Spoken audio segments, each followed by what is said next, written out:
કાનમાં નથી સંભળાતો, એ લોકોના દિલમાં સંભળાય છે અને અંતરમાં સંગીત પ્રત્યે ભક્તિ જગાડવાનું કામ કરે છે અને આ અવાજ પેઢીઓ સુધી યાદ રહે છે. એવો જ એક અવાજ છે દમયંતી બહેન બરડાઈનો.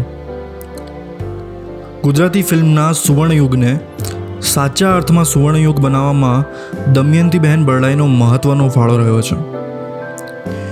એમણે એમના ગીતો દ્વારા ગુજરાતની જનતાના દિલોમાં 80ના દાયકામાં રાજ કર્યું હતું. વાર્ષિક મેળા હોય કે મંચ પરના લોક ડાયરા, તેમનો અવાજ શ્રોતાઓના મનમાં એવી અસર કરી જતો કે આજે પણ પેઢીઓ યાદ કરે છે. પરંતુ જેમ વિમાન ગમે એટલું ઊંચું ઉડે, એને પવનના તોફાનને તો સહન કરવું જ પડે છે. એવી જ રીતે દમયંતી બહેનના જીવનમાં ઘણા વખત એવા કઠિન પળો આવ્યા જેમાં એમને એમ થયું કે હવે આગળના પગલાં કયા ભરવા. પણ તેઓ મક્કમ મનના હતા. એમને તકલીફનો સામનો કરતા આવડતું હતું. તો ચાલો આજે વાત કરીએ ગુજરાતી સંગીતના આ અદ્વિતીય અવાજ અને તેમના જીવનની અનોખી યાત્રાને વધુ નજીકથી જાણીએ.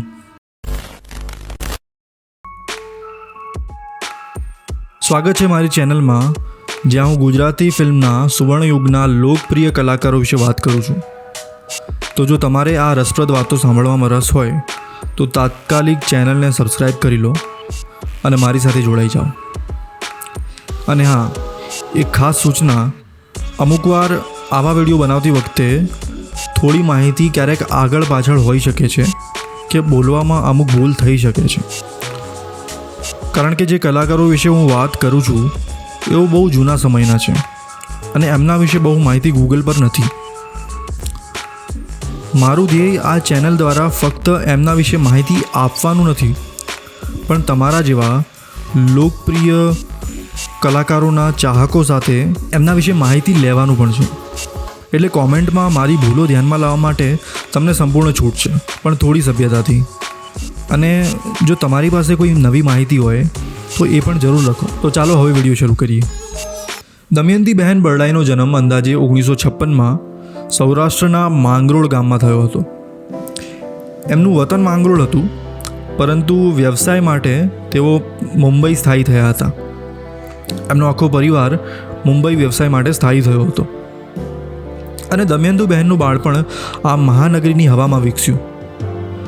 મુંબઈની સાંસ્કૃતિક અને વ્યસ્ત જિંદગીએ તેમના જીવનમાં સંસ્કાર અને સંગીતનું મૂળ તો છોડ્યું જ નહીં, કારણ કે એમનો આખો પરિવાર ભક્તિ, ભજન અને સંગીત પ્રત્યે ખૂબ જ પેશનવાળો હતો.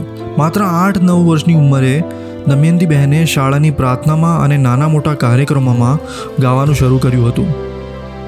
જે ઉંમરમાં આપણા જેવા લોકોને તો કંઈ ખબર જ ના હોય કે શું કરવું, એ ઉંમરમાં તેમણે નક્કી કરી દીધું હતું કે એમને જીવનમાં આખું જીવન સંગીત પ્રત્યે પ્રદાન કરવું છે.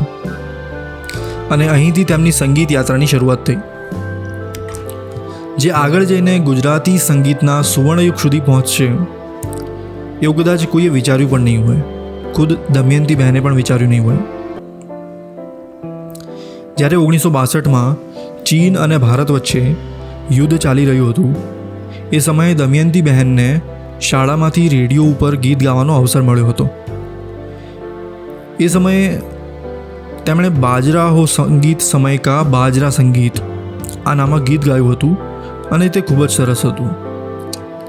અને ત્યારે તેમના સંગીતના ગુરુને લાગ્યું કે આ પ્રભાવશાળી પ્રતિભાને ઉછેર કરવાની જરૂર છે. તેમણે દમયંતી બહેનને પદ્ધતિસર તાલીમ આપવાની શરૂઆત કરી, જે તેઓની સંગીત યાત્રાના મજબૂત પાયા તરીકે સાબિત થયા.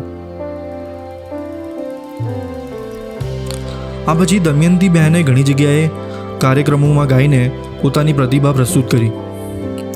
આવા જ એક પ્રસંગે જ્યારે તેઓ ગીત ગાઈ રહ્યા હતા, ત્યારે સંગીતકાર ભાનુભાઈ ઠાકરે તેમનું આ સુંદર ટેલેન્ટ જોયું અને દમયંતી બહેન તેમના મનમાં છપાઈ ગયા.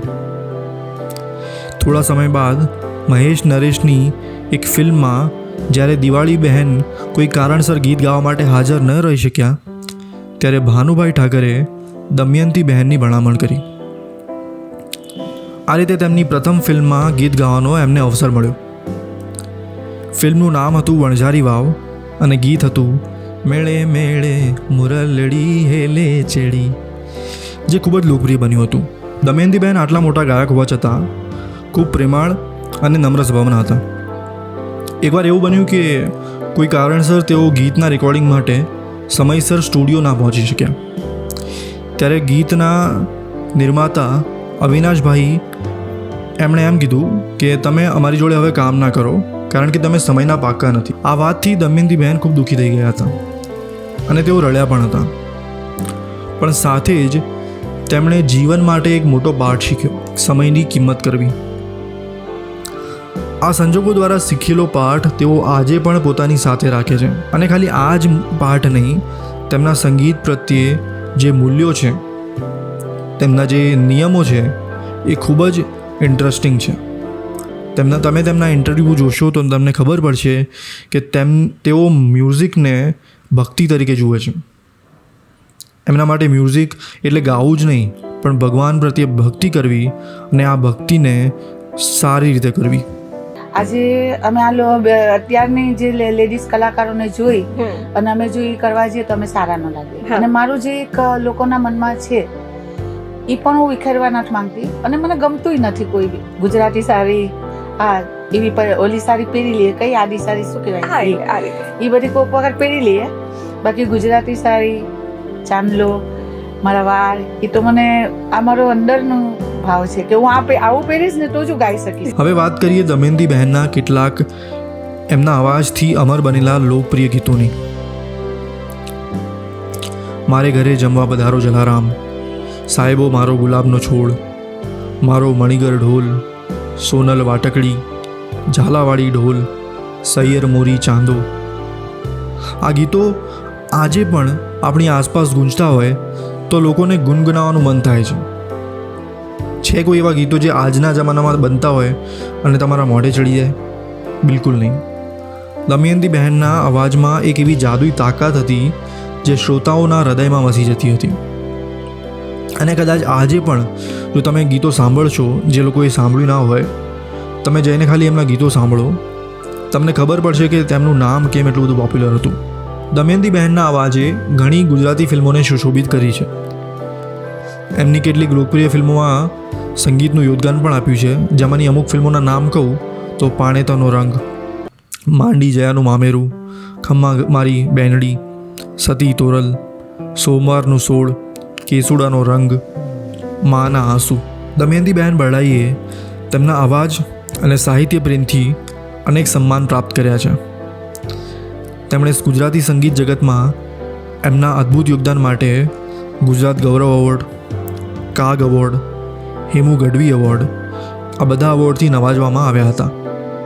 તેમ છતાં દમયંતીબહેનને એ વાતનો ખેદ છે કે ગુજરાત સરકાર તરફથી તેમને કોઈ સત્તાવાર માન્યતા કે એવોર્ડ મળ્યો નથી. આ વાતથી થોડા દુઃખી હોવા છતાં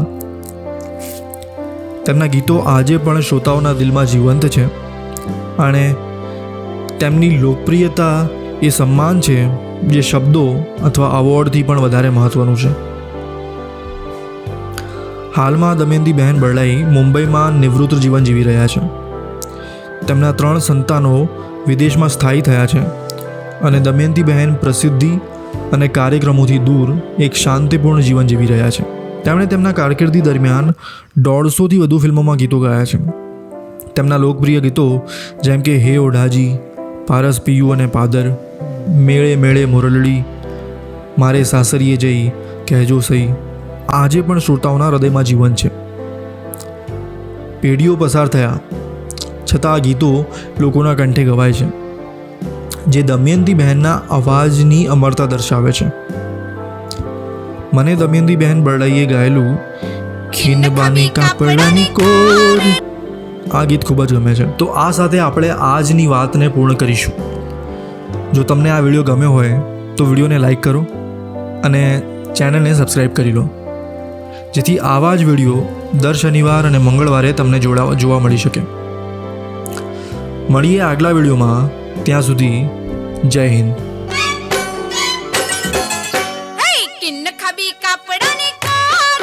રાજકોયલ બોલે, કિન ખાબી કાપડાની કોર રે રાજકોયલ. કોયલ